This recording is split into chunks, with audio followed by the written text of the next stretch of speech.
Sometimes living the legacies we want to leave in the world call us to change the trajectory of our actions.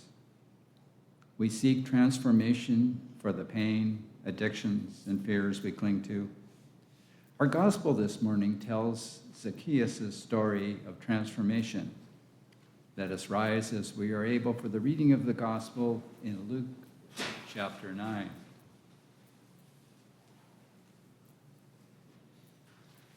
Jesus entered Jericho and was passing through town.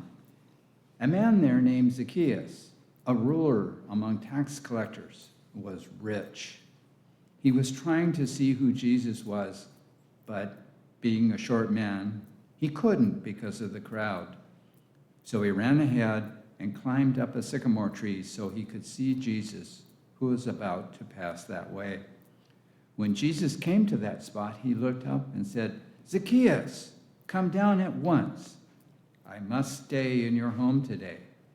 So Zacchaeus came down at once, happy to welcome Jesus. Everyone who saw this grumbled, saying, "He's gone to be the guest of a sinner." Zacchaeus stopped and said to the Lord, "Look, Lord, I give half of my possessions to the poor, and if I have cheated anyone, I repay them 4 times as much." Jesus said to him, "Today salvation has come to this household, because he too is a son of Abraham. The human one came to seek and save the lost." These are holy words for all God's people. Thanks be to God. You may be seated.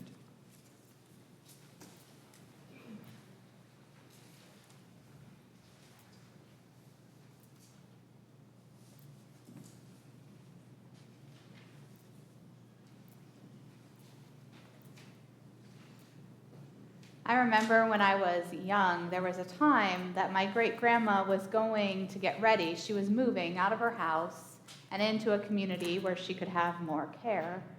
And as often comes with a move like that, she had gone through, sorted her things, what she would take and what she would leave behind, and she put out tables in the basement. And everything that was being left behind or that she couldn't take but wanted to, she put on those tables.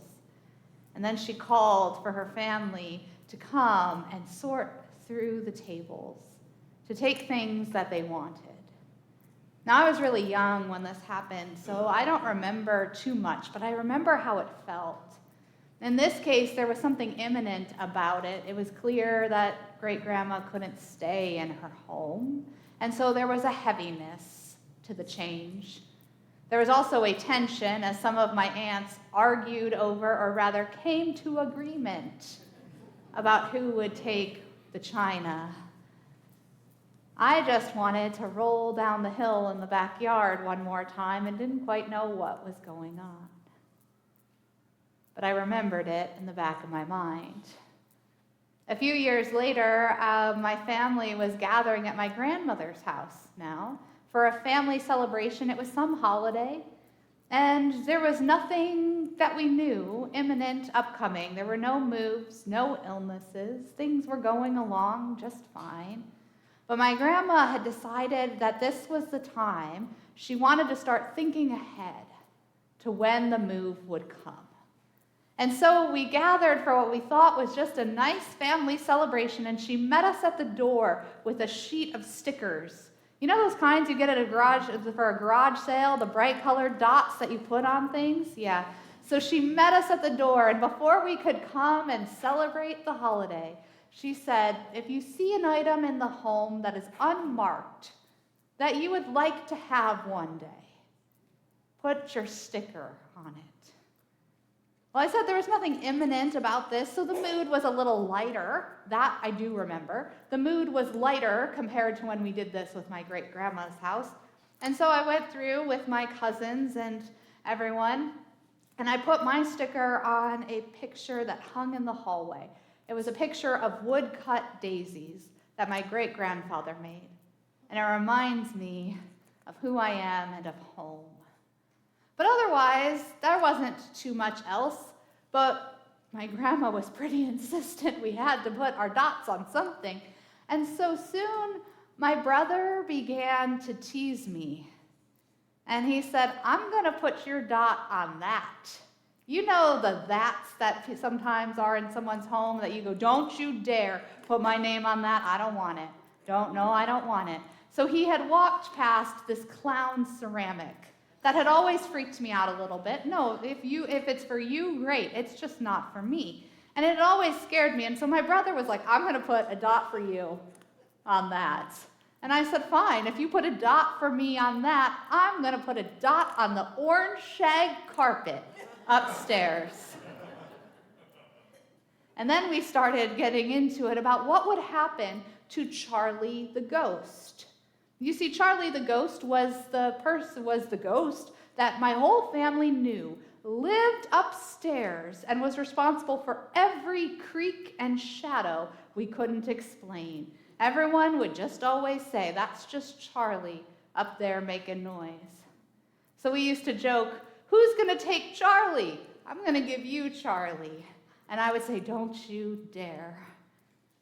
You see, that day we ran through the house, content, laughing that it was all just a joke. We would go and we would put our stickers on things that we wanted and left the undesirable stuff for someone else.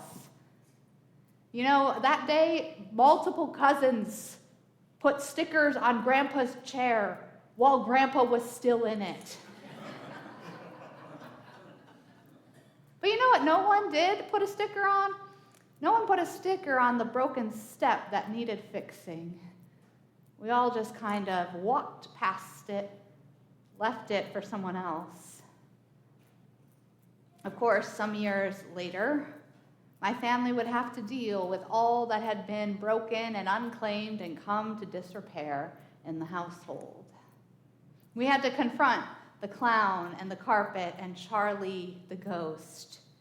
And because our lives and our legacies are made up of so much more than material things, our family also had to confront the sort of metaphorical ghosts that can accumulate or come to disrepair in a family and in a household over generations.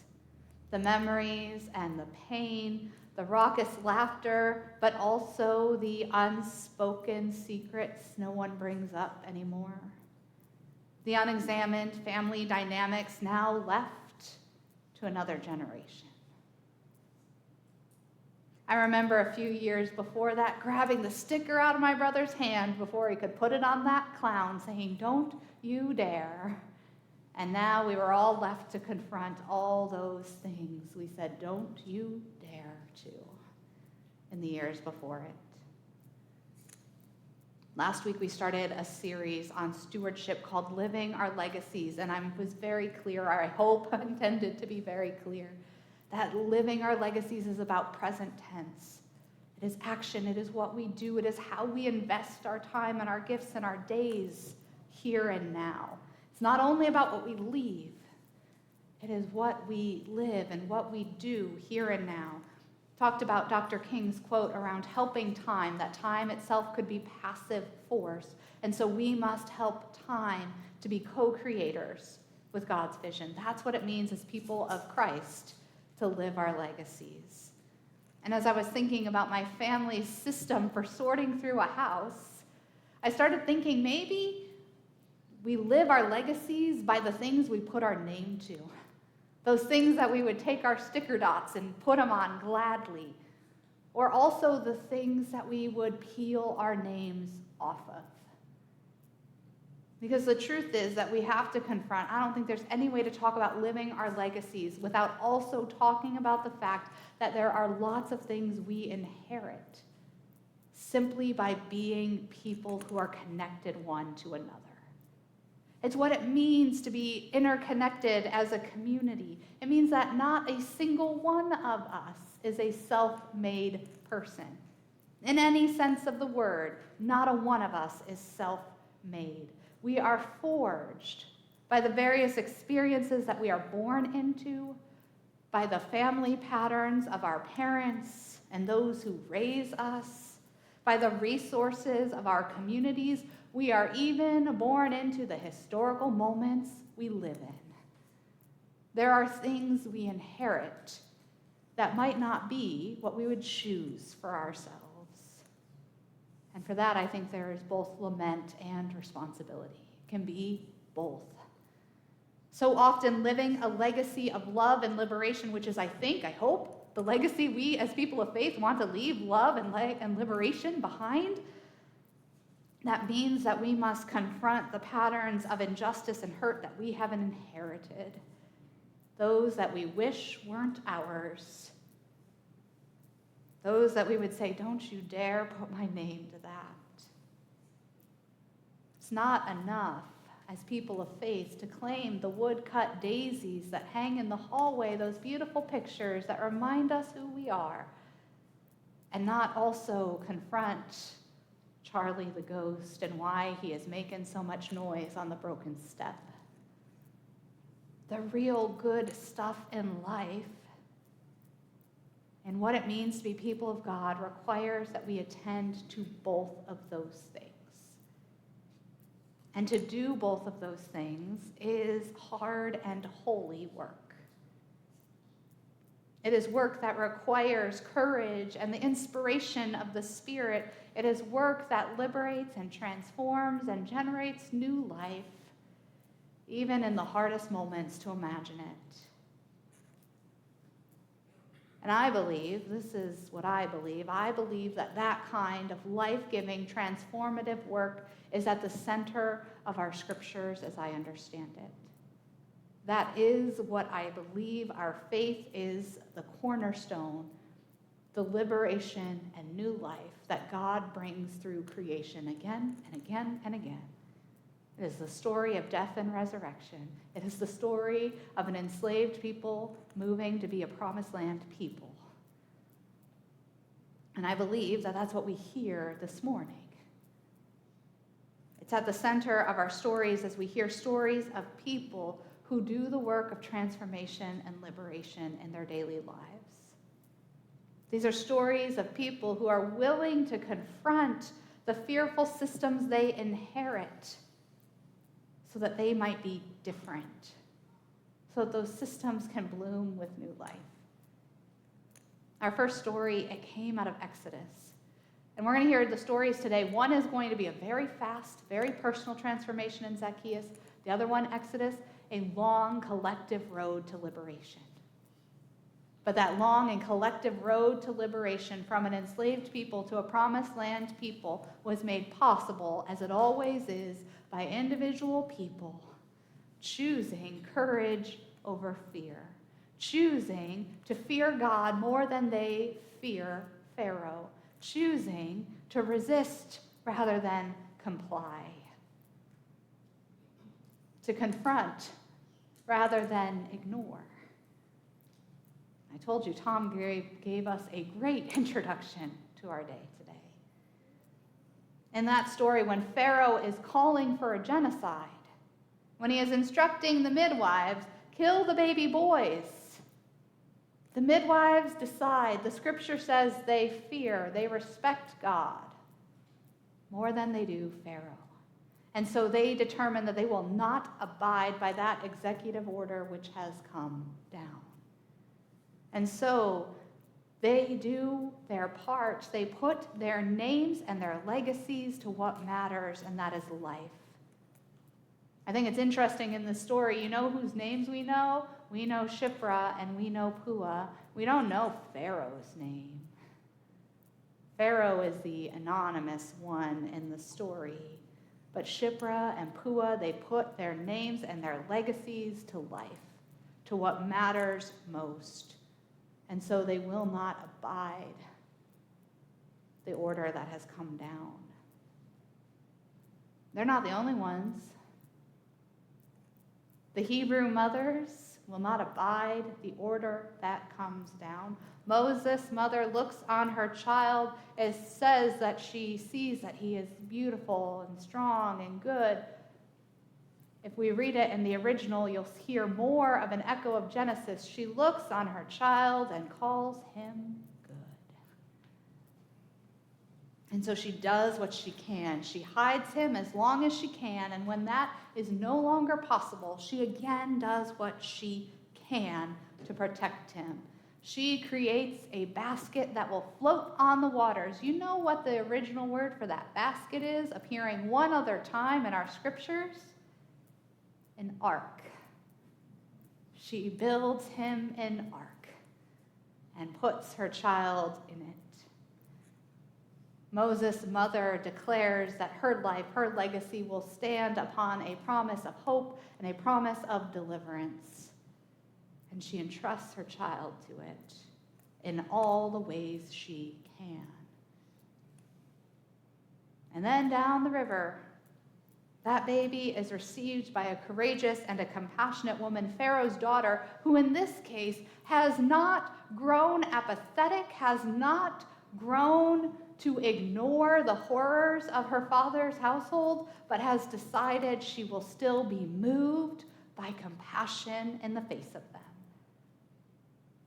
And so she sees the basket, and she calls for the baby and the basket to be brought to her, and she puts her position to good use to become a refuge for someone vulnerable. And then there is another woman in the story, the baby's sister, who Pharaoh's daughter doesn't know it's her, has no idea those relationships, but the baby's sister, who is cleverly there and says, "Shall I find you a nursemaid for the baby? Someone to take care of him, and then we'll bring him to you when he's older." She is clever to find her opportunity, her opening, to work against a system of death and destruction, to reunite a family. And so it is that one by one, the story tells women choosing courage over fear, choosing active resistance in the ways that they could, over compliance, finding creative solutions instead of being apathetic. They chose life over death again and again and again and again.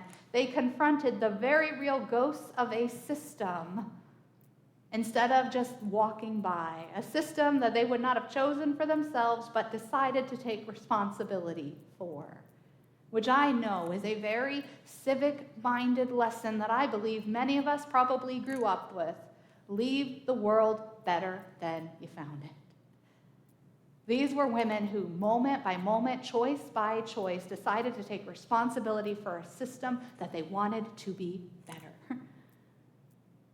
And collectively, what happened out of it?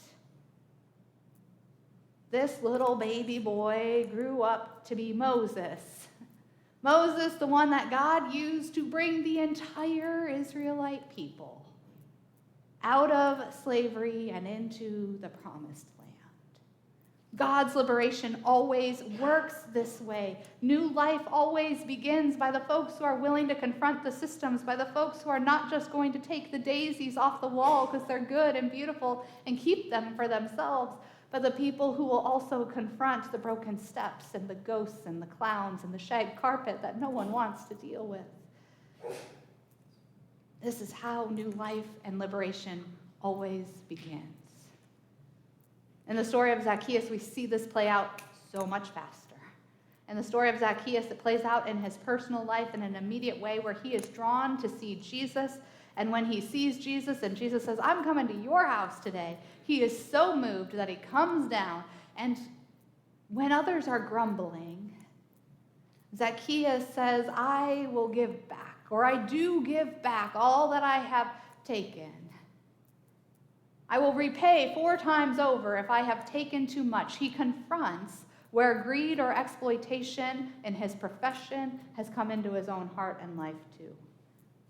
There's an ambiguity to it over whether he's already been doing this or whether that is in this moment, but he names it and claims it for all the community to hear.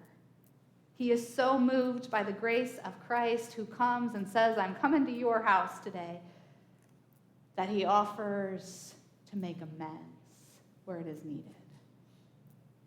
And Jesus says, "See, in this salvation has come to your house today. See, the Son of Man has come to seek and save the lost." Seeking and saving the lost is the redemptive work of the gospel.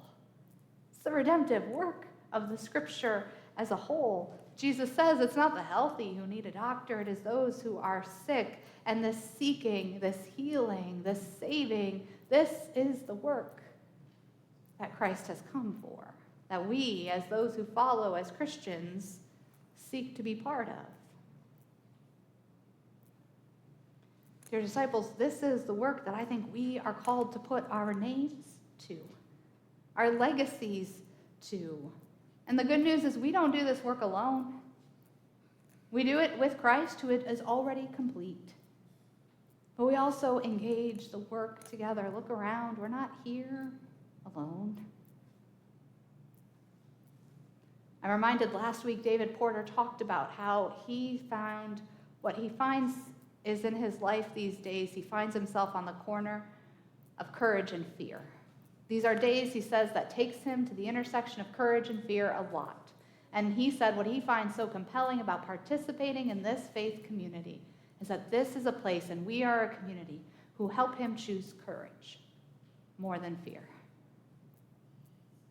And I think, dear disciples, that this is the call for us today, is to be those who will choose courage more than fear, who will put our names to courage above fear, who will put our names to that which is good, to that which is healing, to that which is life-giving, even when it is that which is also hard. And I had hoped, I'm going to be honest here, you're going to have to use your imagination.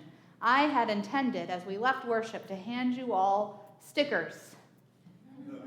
The kind that you put on things at a garage sale, the kind my grandma gave to me. So I'm going to ask you, as I did in first service, and if you're online, do the same thing. So I'm going to need you to put out your hand.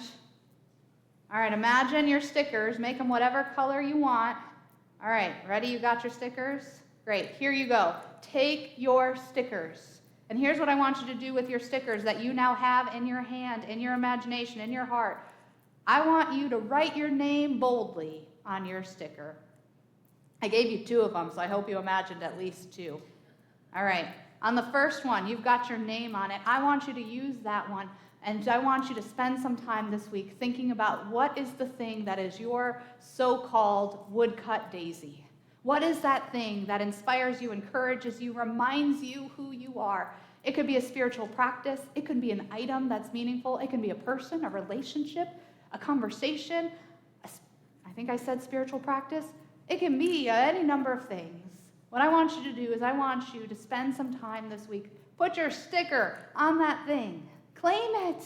Take some time this week to enjoy that which is good and restorative. And I need you to do that because you know I gave you 2 stickers, and you know what that second sticker's for, don't you? That's for the shag carpet or the clown statue or Charlie the ghost or the broken step. That's for the thing that you have inherited or that you have, maybe by Zacchaeus, have gotten into a habit of, that thing that you want to be different, but that you keep thinking, maybe tomorrow. Maybe someone else will want that. Because what I want you to do with that second sticker, I'm going to do mine too. I want you to put your name on that sticker, and I want you to put that sticker on that thing you want to be different, and I want you to work towards one step that moves towards reparation, towards repairing. And maybe that is an apology or forgiveness. Maybe it's a hard phone call, a hard conversation. Maybe it's showing up in the many ways Tom introduced us to this morning. You can play this out. We had 2 stories. One was societally in the Exodus. One was personally. If you want 3 stickers, put 1 on each. What I hope, my dear friends, disciples, those who work in this journey together, is that we will go about living our legacies to create a world that is full of beauty and new life. The kind that will undo those things that we want to be different so that they can be different. Because I dream a world that creation or scriptures tell us is possible, where there is enough for everyone, where life is flourishing and abundant, belovedness and belonging is all there is. And you know what? I think I want us to move towards that day faster than we are. Because that's a day that we could all take our stickers and happily place our names upon it. With no fear of don't you dare, but yes, please. So let's move closer to that day, shall we? Amen.